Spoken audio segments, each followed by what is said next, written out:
Bonjour et bienvenue à cette présentation sur la transformation de la recherche en influence. Améliorer les politiques de sécurité alimentaire fondées sur des faits. Je m'appelle Daniel Resnick et je suis chargé de recherche senior au sein de la division stratégie du développement et gouvernance de l'Institut international de recherche sur les politiques alimentaires, connu sous le sigle IFRE.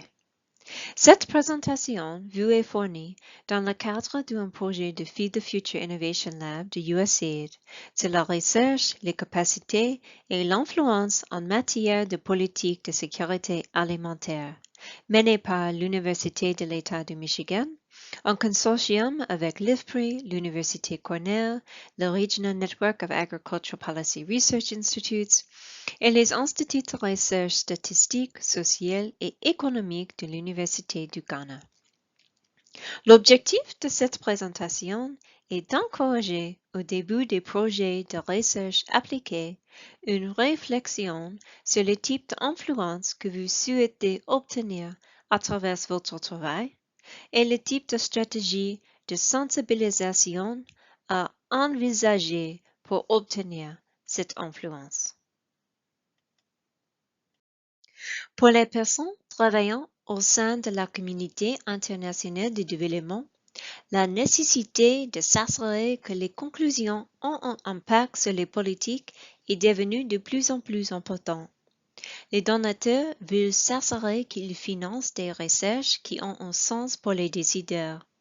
En même temps, l'élaboration de politiques fondées sur des faits est devenue la règle d'or et est considérée comme un moyen d'isoler les décisions stratégiques de la politique et des préjugés, en espérant les voir aboutir à des décisions objectives fondées sur les pratiques modèles et ce qui fonctionne.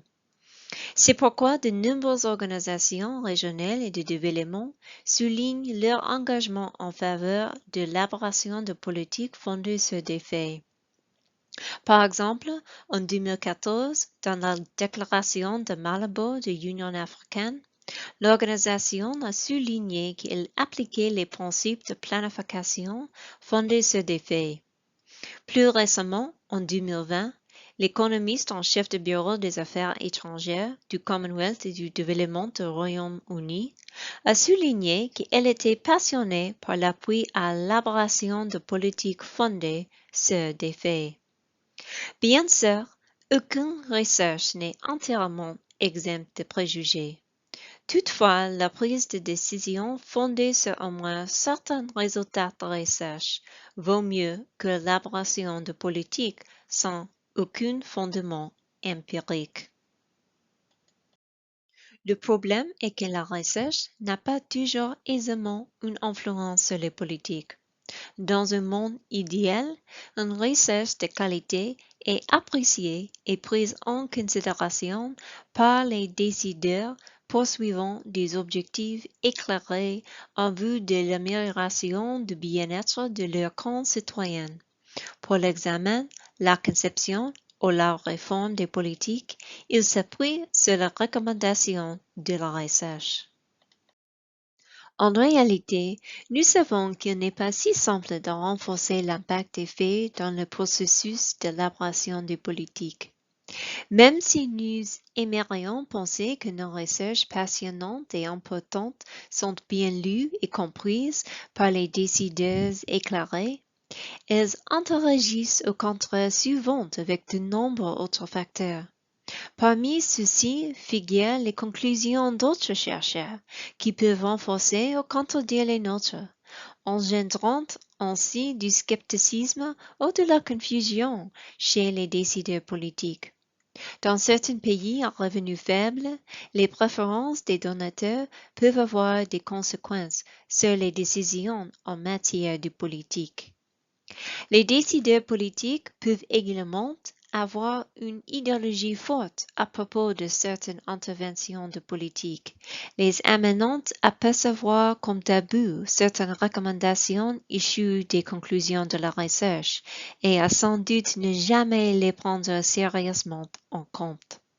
Dans d'autres cas, lorsque leurs intérêts sont menacés par les résultats de recherche, les élites politiques qui prennent ou influencent les décisions des politiques peuvent se montrer moins susceptibles d'être réceptifs à leurs implications. Tout cela suggère que les chercheurs opèrent dans un réseau complexe d'acteurs et de facteurs sur la voie de l'influence politique. Enfin, il nous faut également reconnaître que nos recherches peuvent ne pas influencer les décideurs politiques, mais être utilisées pour justifier a posteriori des réformes politiques déjà décidées. Dans certains de ces cas, la recherche peut être mal interprétée à des fins politiques, contredisant ainsi tous les fondements de l'élaboration de politiques fondées sur des faits. Ainsi, pour améliorer l'impact de vos recherches, il est important de prendre en compte ce réseau complexe et de réfléchir à l'univers des politiques dans lequel vous évoluez. Pour ce faire, il faut se poser au moins 4 questions clés. Premièrement, quelle dimension de processus des politiques visez-vous? Essayez-vous d'inscrire quelque chose à l'ordre du jour, d'éclairer une décision existante ou d'aider à affiner une politique déjà mise en œuvre? Cela crée des ententes réalistes quant au niveau et au type d'influence de la recherche que vous pouvez obtenir. Les recherches sont plus susceptibles d'avoir une influence lorsqu'elles sont directement demandées ou même commandées par les décideurs que quand elles ne le sont pas. Deuxièmement, quelle est l'action de politique spécifique suggérée par vos recherches? Il est important d'être précis sur les recommandations résultant de vos conclusions. Elles délimitent l'éventail des acteurs des politiques à prendre en compte durant les actions de sensibilisation. Troisièmement, qui a le pouvoir de changer les politiques dans ce domaine? Tous les acteurs jouant un rôle dans un domaine de politique n'ont pas nécessairement le pouvoir de le modifier. Fait important, le pouvoir peut également se manifester de différentes manières. Quatrièmement, les décideurs des politiques sont-ils partisans, adversaires ou neutres par rapport aux interventions que vous pourriez recommander? Cela aide à révéler l'éventail des intérêts et incitations à prendre en considération pour proposer des recommandations réalistes, ainsi que les types potentiels de cadrage et de récits qui peut être nécessaires pour attirer la faveur des différents publics influents. Nous approfondirons plus loin chacune de ces 4 composants de l'univers des politiques. Pour déterminer la ou les dimensions de processus des politiques visées, le modèle kaleidoscope de changement des politiques peut s'avérer utile. Il se concentre sur les 5 éléments clés du processus des politiques, depuis la définition de l'agenda jusqu'à l'évaluation et à la réforme. Dans le cercle blanc antérieur, il identifié un ensemble de 6 facteurs qui, dans d'autres études de cas répétés, semblent nécessaires pour parvenir à un changement des politiques. La recherche peut figurer dans de nombreuses étapes du processus des politiques, mais semble plus importante dans certaines d'entre elles. Par exemple, au stade de la définition de l'agenda, la recherche peut contribuer à faire reconnaître un problème sociétal fondamental, tel que la malnutrition des enfants ou l'érosion des droits fonciers. Ces problèmes peuvent être lents à se manifester et ne pas apparaître immédiatement aux yeux des décideurs, ou ne pas être perçus comme suffisamment urgents pour attirer une attention immédiate. Les recherches dans cette catégorie peuvent peiner à être reconnues en absence de puissants partisans ou d'un événement dramatique. La recherche peut également être très utile au stade de la conception de processus des politiques.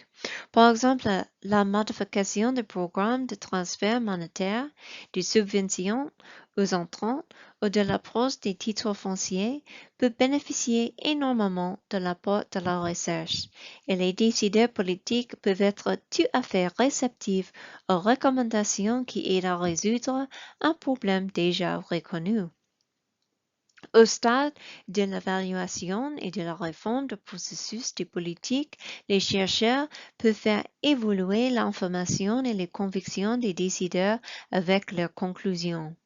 Savoir si les politiques fonctionnent comme prévu et comme elles pourraient être étendues à plus grande échelle constitue quelques-unes des questions clés que la recherche peut aborder à ce stade.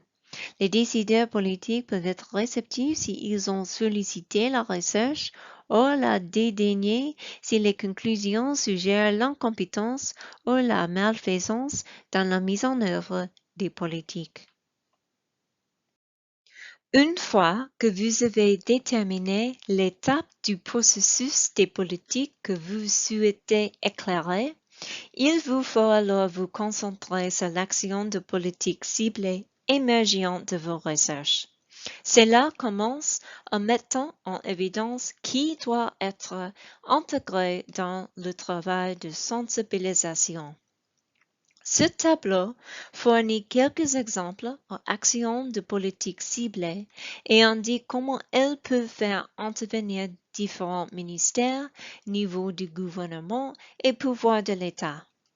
En établissant un tableau similaire pour votre propre recherche, vous pouvez commencer à déterminer qui doit être pris en compte dans votre stratégie de sensibilisation.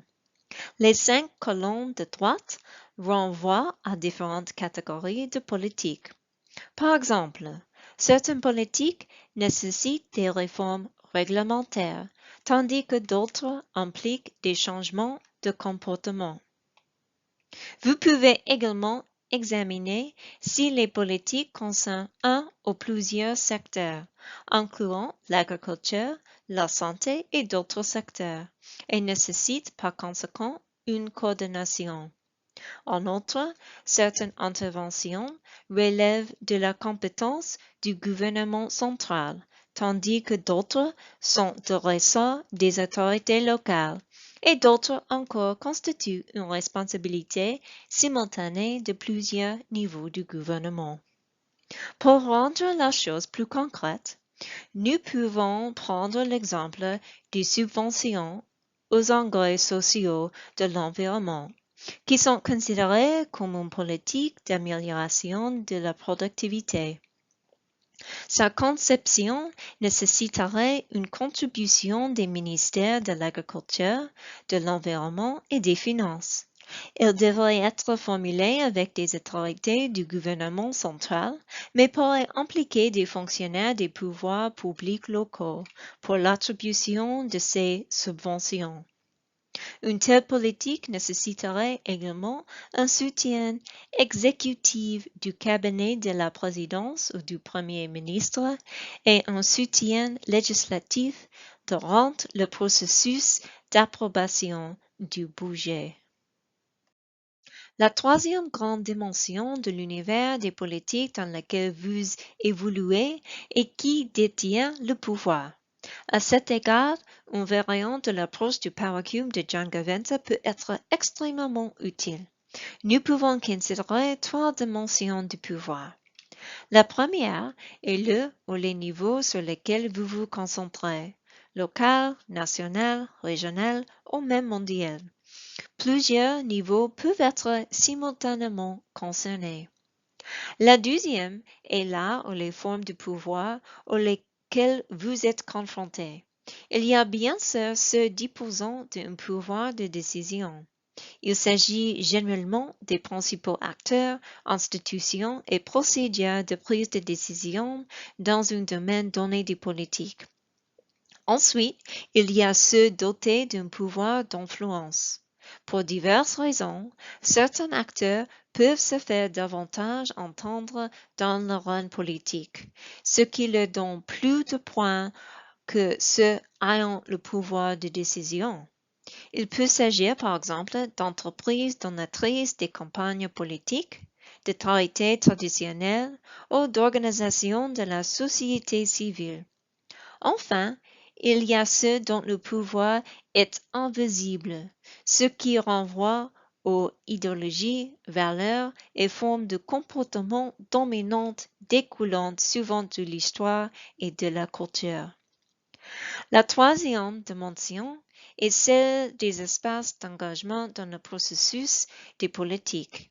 Nous considérons ici les espaces fermés où les décisions sont prises à huis clos. Les espaces invités, à savoir des forums de consultation institutionnalisés tels que des réunions de parties prenantes, des conférences d'associations, etc. Et les espaces revendiqués, qui sont des modes organiques de participation autres que les arènes politiques institutionnalisées. Ils peuvent comprendre la diffusion dans les médias des options et les conséquences des politiques, la création conjointe de recherche avec les décideurs politiques ou les utilisateurs finaux, tels que les groupes d'agriculteurs, ou l'organisation d'un débat ouvert sur les options des politiques. Enfin, il faut réfléchir aux intérêts perçus des décideurs politiques, car ils auront une incidence sur les implications coûts-avantages de vos conclusions. La recherche a plus de chances d'être acceptée et prise en compte lorsque ces avantages évidents pour les décideurs politiques sont supérieurs aux coûts. Les coûts et avantages peuvent être évalués à la fois au niveau individuel ou hygotropique et au niveau collectif ou sociotropique. Par exemple, un pays, un parti politique, un ministère ou une organisation. Ils peuvent relever des domaines matériels, politiques et aspirationnels. Les décideurs politiques neutres peuvent ne pas voir les coûts et avantages immédiats des recommandations formulées par la recherche.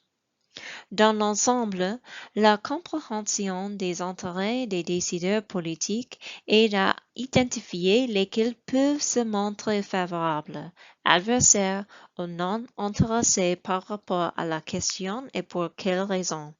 Cette question commence à faire apparaître la nécessité d'envisager certains récits ou cadres pour modifier la perception des coûts et avantages calculés.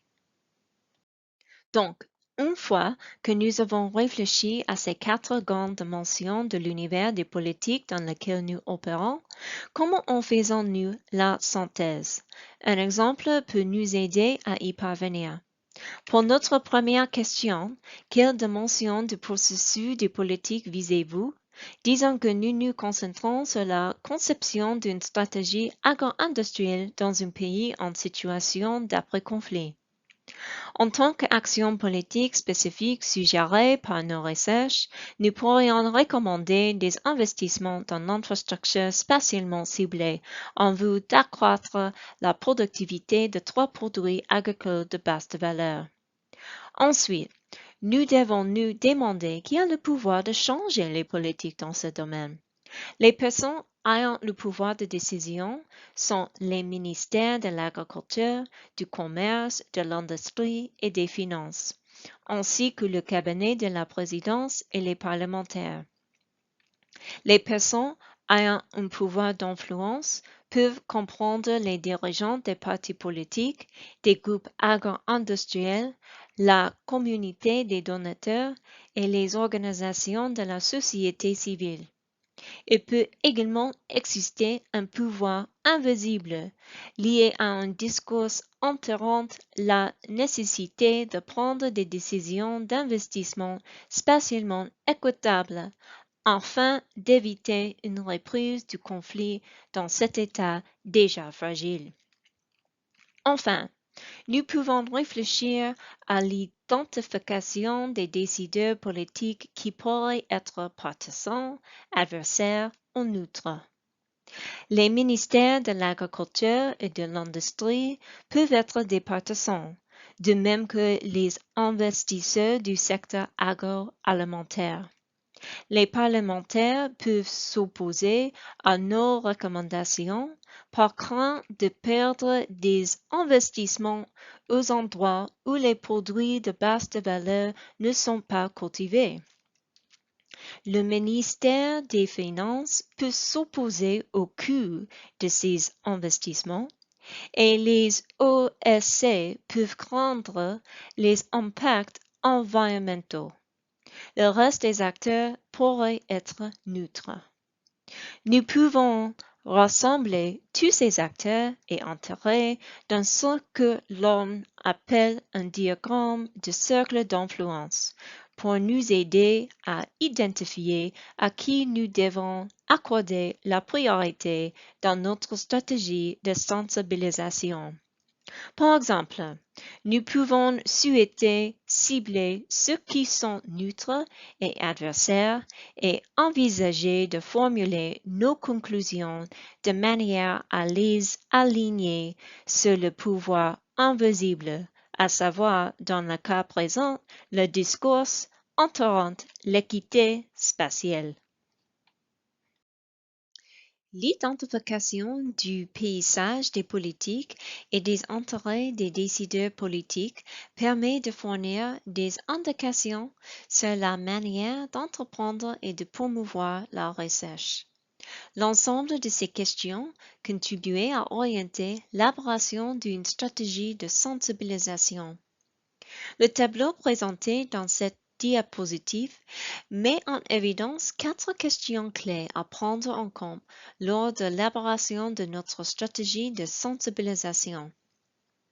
Premièrement, quel doit être notre public?